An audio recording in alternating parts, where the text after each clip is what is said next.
Most of you are probably familiar with what we call a potato bar, but today we're going to show you how to do a potato bar in the crock pot.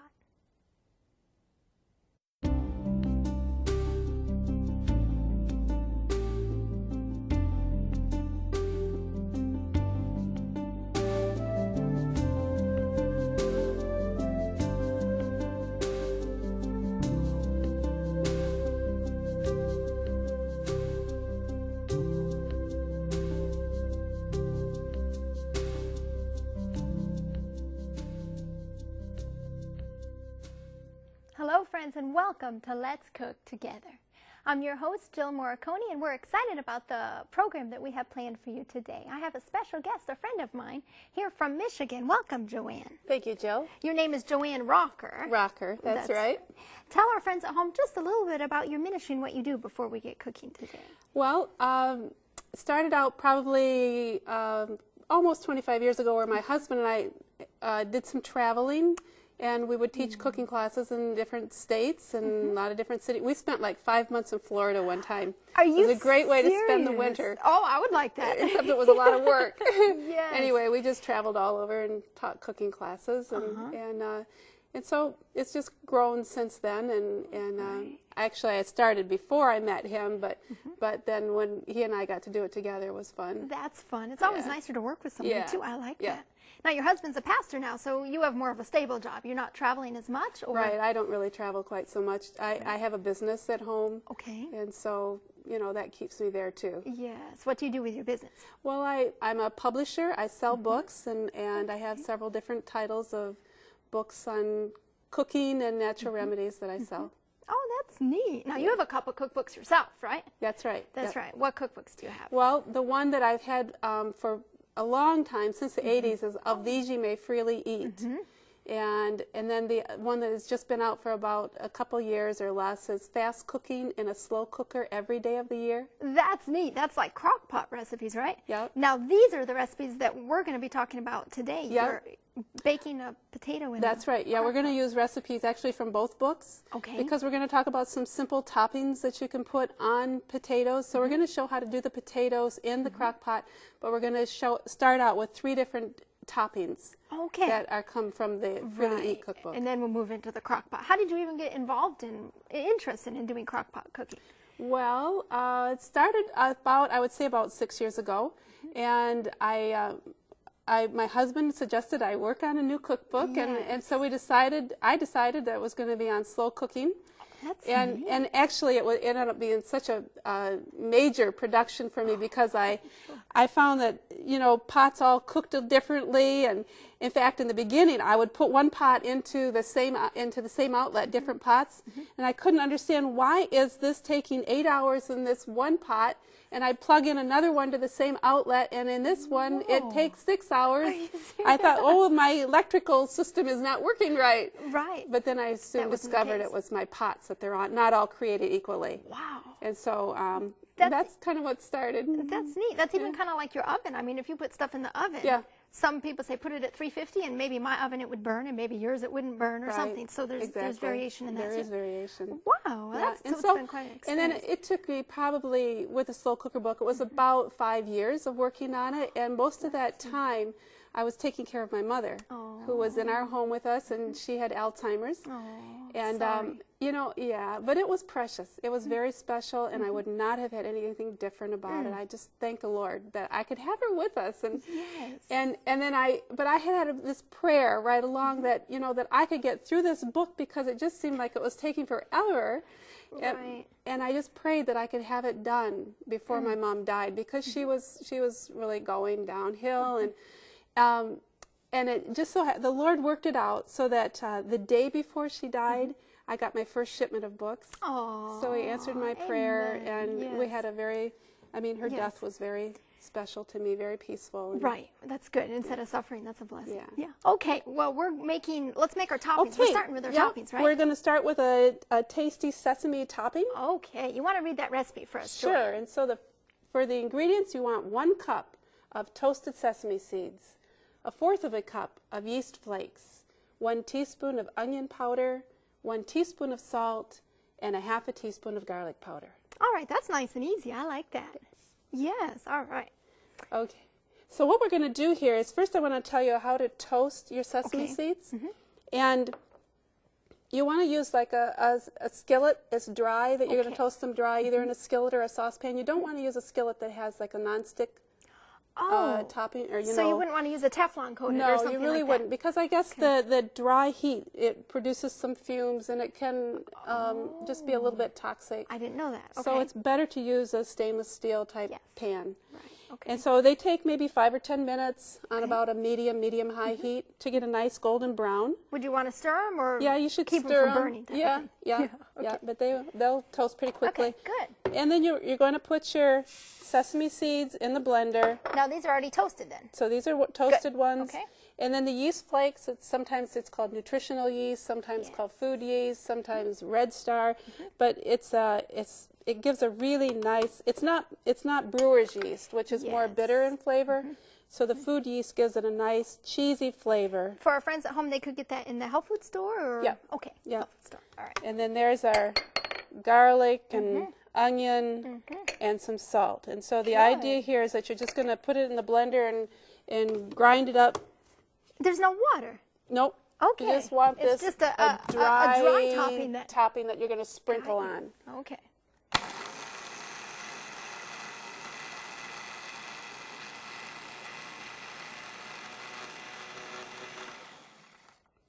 And it's almost done. You can see that there's still a few seeds in there, but you just keep grinding it up, and then it's really nice and smooth. Okay. And, so you would wait until the seeds are totally ground. You don't want pieces and stuff like that. well, even if you had a few pieces, it's not good. the end of the world. Yeah, okay. it's good. Well, I mean, like toasted sesame seeds are delicious. They really are. I can smell it. Yeah, and you can use, these were the white ones, the ones with the hulls taken off, but you can use the white ones or the brown ones. The brown ones would have a higher calcium level to them. Oh, I didn't even know they had calcium. Yeah, So that's good. Yeah. So. Good. Okay, what topping are we making next for our potato for bar? the next one would be our tofu sour cream. Good. For our tofu sour cream, you need 1 package Morikone tofu firm, the 12.3 ounce size, 1/3 cup raw cashews, 1/3 cup water, 1 teaspoon salt, 1 tablespoon lemon juice, 1 teaspoon onion powder, 1/2 teaspoon garlic powder. Okay, Jill, now we're going to make a tofu sour cream, another topping for our potato bar. And I think it's important to know how to do tofu sour cream. Yeah. You know? Because sour cream, it's so easy to get in the store and stuff, but maybe that's not necessarily the healthiest. So it's good to have an alternative that tastes good. Okay, well, great. Well, we're just going to put all the ingredients right in the blender, and if you want to start out with your tofu, and I like to use the, this is a Morikone, that's the brand name, but it needs to be a silken type tofu. Okay. Because it'll just give a smoother consistency at the end. You don't want, say, the water pack type of tofu that you can get in the grocery store, and it's more people will beany. do that sometimes, and that's okay, but this gives a really nice smooth consistency. Okay, good. So we'll just put all of our ingredients in, our water, and these are some raw cashews. And then you can use, the lemon juice can be fresh or it can be canned. Fresh tastes really nice, but it does. I don't a lot of times use that. Right. It's convenience too, you know. There's our salt. Salt, and then the onion and the garlic powder. Okay. Now the key with this is that, especially when you're using this type of tofu, is that you want to blend it for a long time. If you'll blend it past the stage of smoothness, because of course you want the cashews to get smooth while it's blending. Yeah, true. But if you'll keep blending this for like a couple minutes, this type of tofu will make a lighter texture to it. Yeah, it'll lighten up, and it's really a nice. So the longer you blend it, then the lighter it gets? Yeah. That's neat. Yeah, okay. So, okay, let it good. rip. High, medium, low? Start out low, and then you can turn it up.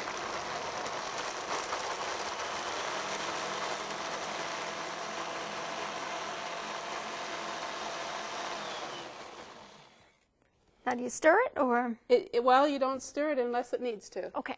And since it's still going through the blades, I just let it go. Right, okay. But if an air pocket develops in there, then I'll stop and I'll stir it. Try to work on that. Yeah.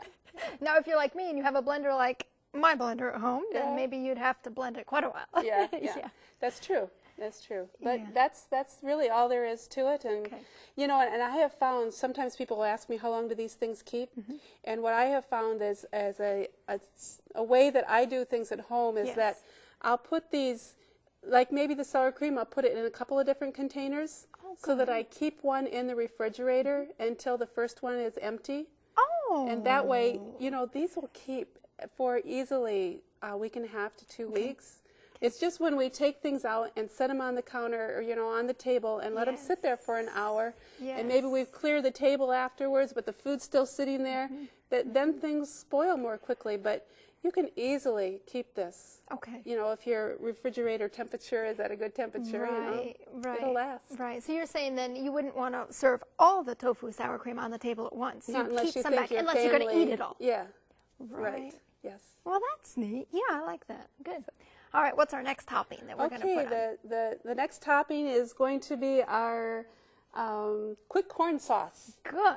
And with the quick corn sauce, we use 1 can, which is like about a 15-ounce can of whole corn with the juice.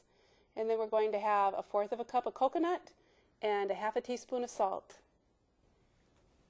Okay, Jill, we're going to start here with a quick corn sauce. And I'm going to show you how quick this is. And so we have this is a can of corn. Okay. It's corn that's been canned with the salt in it. If you want to lower your salt intake, then just use the salt-free kind. Could you use frozen corn too, or fresh corn on the cob, or not really? I do have another recipe where I use frozen or fresh. Okay. But if you want to use it with this, because the main difference here is that I'm using some coconut, you can just cook your corn. Okay. And then then you can use it. And so that was some coconut and salt. And that's all we... That's it? That's it. I like that. That's my kind of recipe. Nice and easy. But you'd be surprised how really nice this tastes. Yes.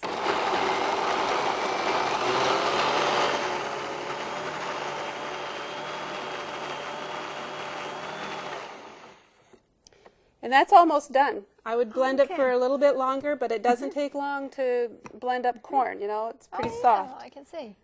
Yeah, it looks good.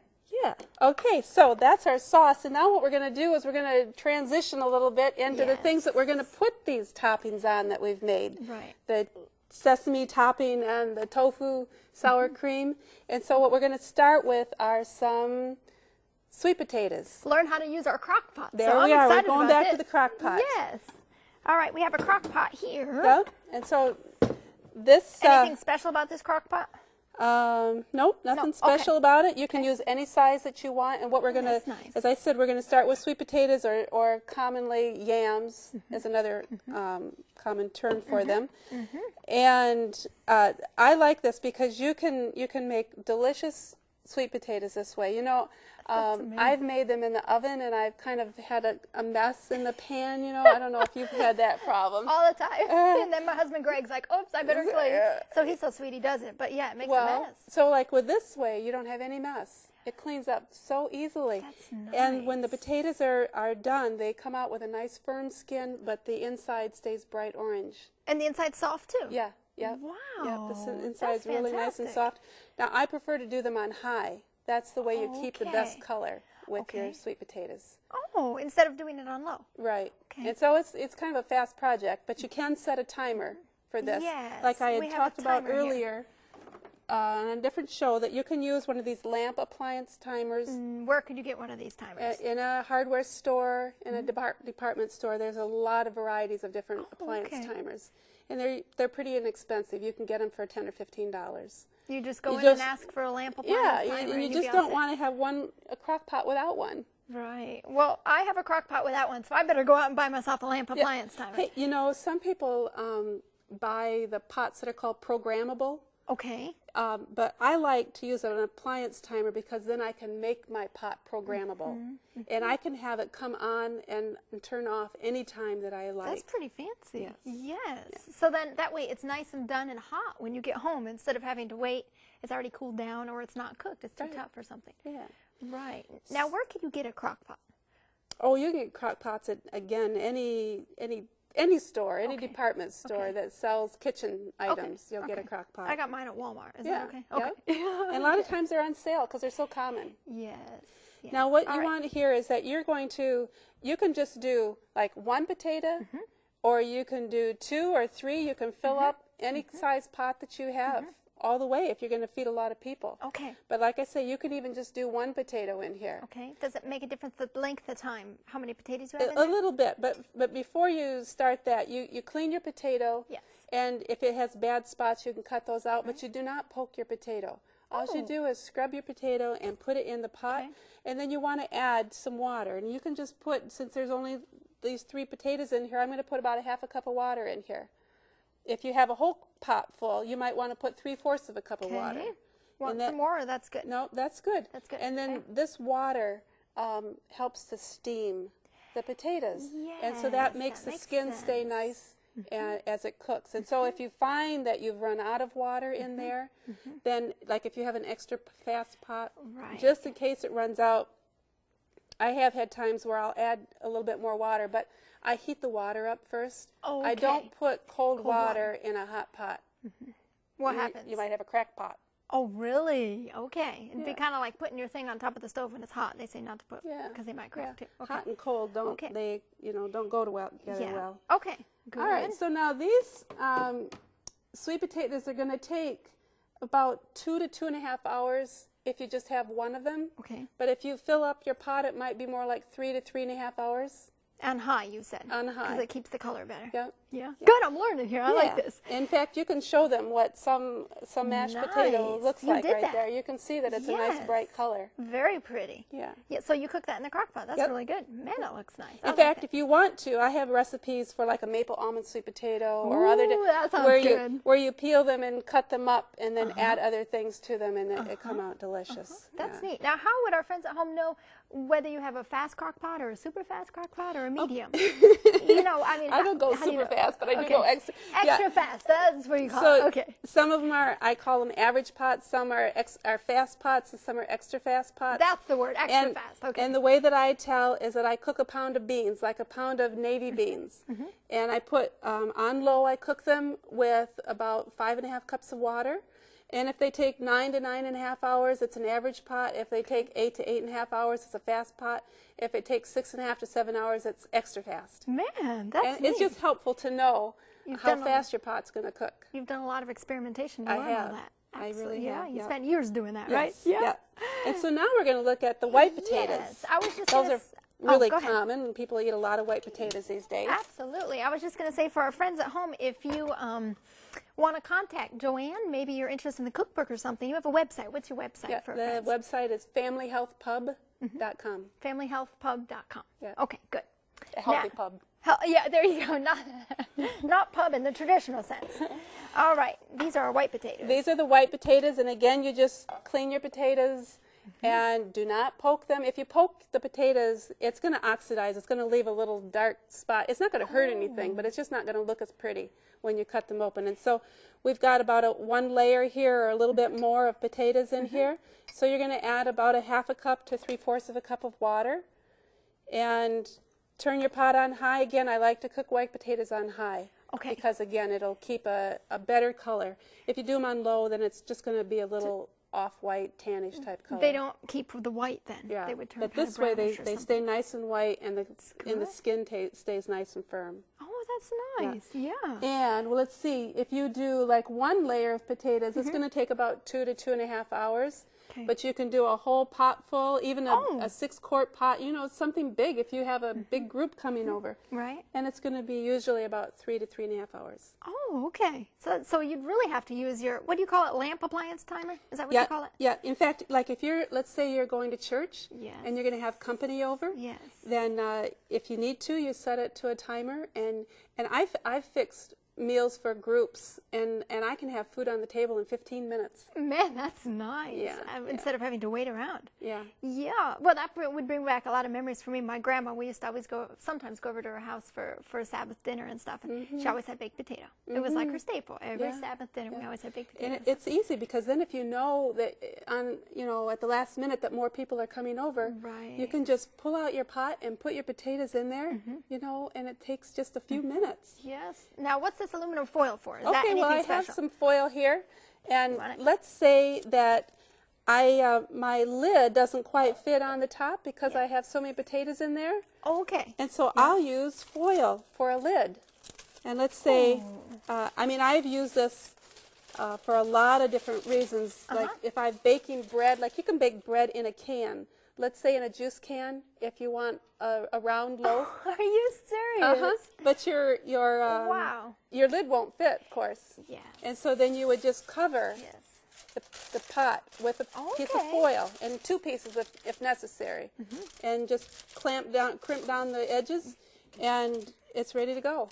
Would you want anything like a rubber band or anything to hold it tight? I've tried that before. It doesn't work. It does work, but it's just more work than you need to do. You know, foil works perfectly. You just tighten it down. In fact, the heavyweight foil, you know, that tightens up more, but this works fine. Oh yeah, that's good. And so I've had these, you know, sometimes people will lose their lids or crack their lids or pop their tops or, you know, most anything.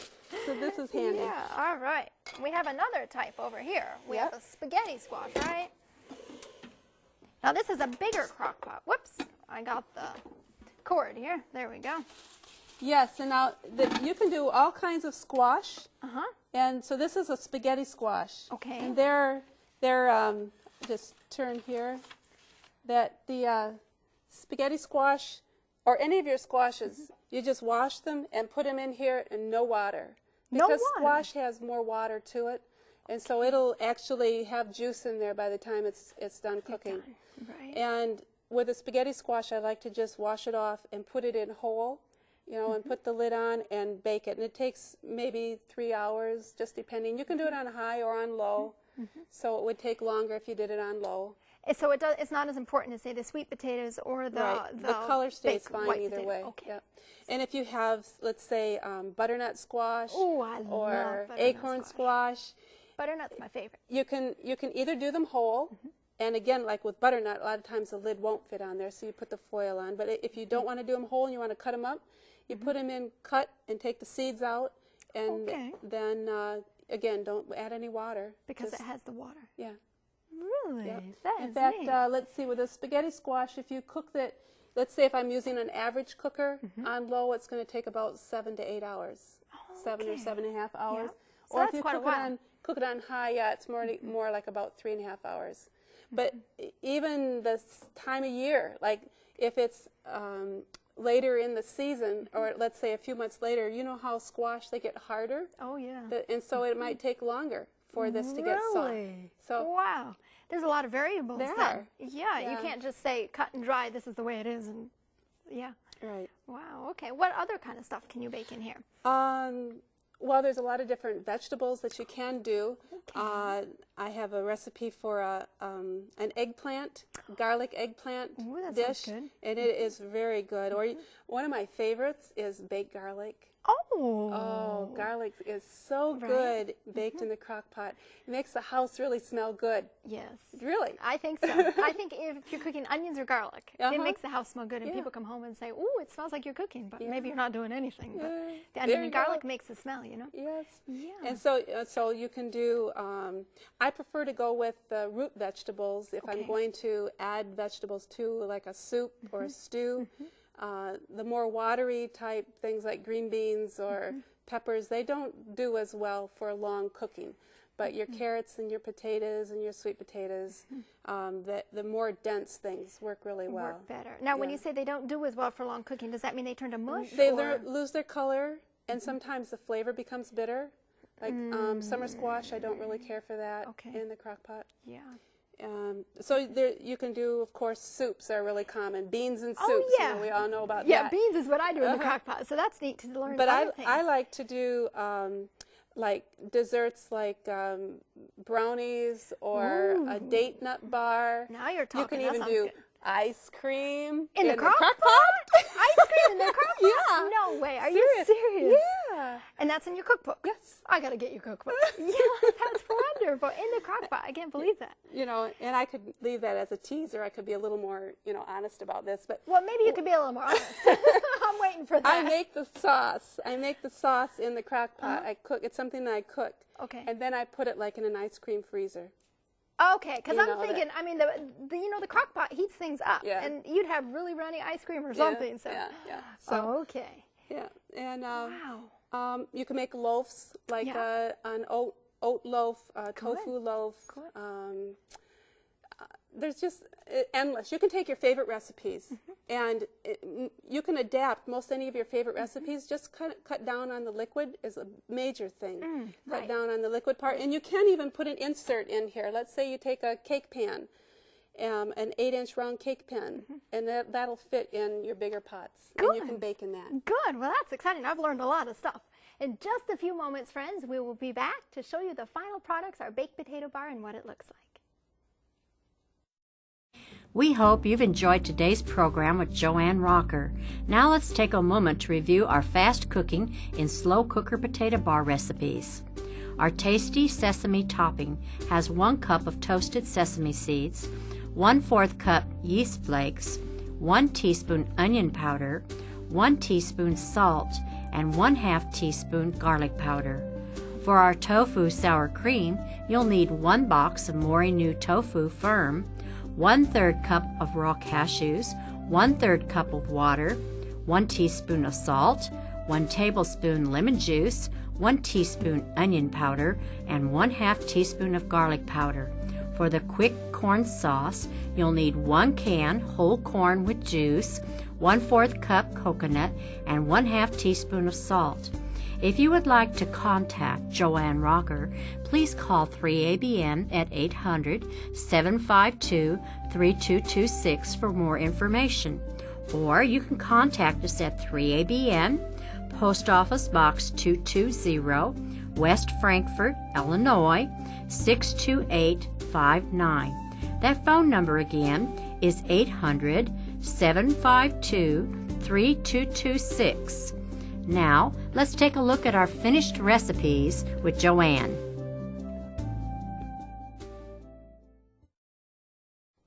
Welcome back, friends. We're here with all this really good food, JoAnn, that we've made in the crock pot. That's and right. then the blender, too. That's true. Why don't you show us what we made today? Okay, well, let's start off with our baked potato that we did in the crock pot, and then we put some gravy on here and some vegetables.